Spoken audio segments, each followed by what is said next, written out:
All right, today we're going to talk about the difference between orphanages, group homes, and foster care. We're going to talk about the key differences between the three, what kind of makes them a little bit similar in certain aspects, and how that is viewed through the eyes of the person in the system. We're going to do all that right after this. I've been running this solo. I've been on my dolo. Everybody acting like they know me, but they don't know. I've been on go mode, never in slow mo. I only come in second to my GoPro. Losing that's a no-no. Losing that's a, losing that's a, losing that's a no-no.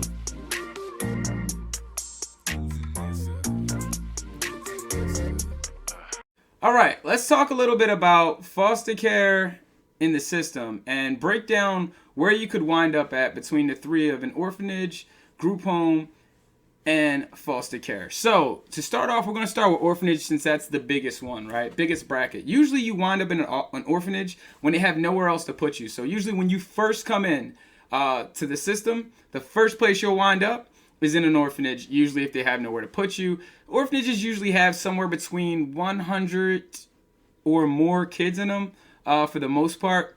And usually it's a sitting spot that you'll wind up being at until they can find a place adequate for you. I've seen in cases people be in an orphanage for sometimes over a year, sometimes more than that. But usually it's a place that you'll sit at until they can find another place that they can actually put you off into.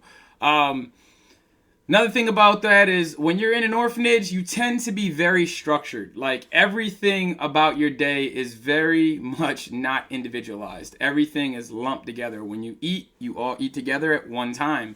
There's like block scheduling for everything. When there's time for recess or playtime, it's all at one time. All your meals, one time. If you take medication, you go at one time.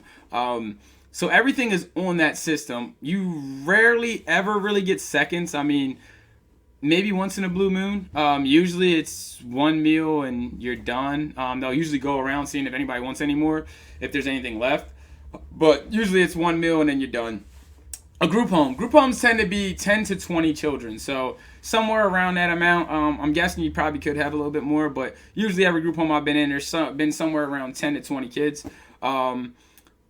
Both usually work on a level system as well. So group homes and orphanages, it's more in group homes than anything because in an orphanage you really just don't have that. Like you do, but it's usually a juvenile. If you're going to wind up seeing a level system again, it's usually a juvenile house or a group home. Now this level system, this would be like your parents telling you that you are grounded for something that you did, right? Your level system pays attention of what you're going to get grounded for or not be grounded for. So in a level system, if you're on usually gold level, means you're doing as good as you need to do. You get a little bit of extra privileges.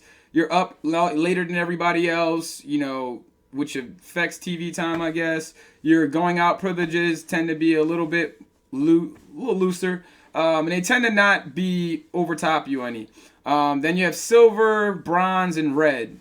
Obviously, go by the coloring. As you go down those metal plates, it gets worse and worse. And to the point you're just grounded all the time. And that could affect home visits or whatever else you had going on, whether it was school dance or something else.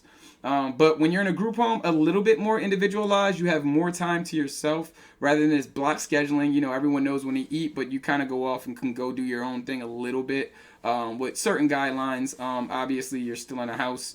You have certain coming home times that aren't going to change. Most things that aren't going to change in that sense.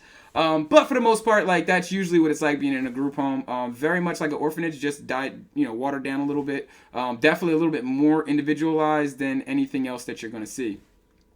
Now, foster care. Foster care is like bringing someone into your house. Now, you're not adopting this person. They're not legally your child. So they're still legally part of the state. But you are assuming responsibility for this child. So now, as a child going into foster care, it's more of a family basis. So you'll see more like 1 to 5 kids in the house. Some could be biological kids. They could all be foster children, or it could just be you. But it's a lot more of a family structure. So obviously, foster care is the epitome for a child because that's usually family-like. Group home, kind of feel like you're really in a system. Orphanages, even more so. So Hopefully that helps you guys understand a little bit more about the difference between an orphanage, a group home, and foster care. If you like the content that you are watching, please like, share, and subscribe. Besides that, you are watching Let's Talk TV, and until next time, I'll see you then. I've been running this solo. I've been on my dolo.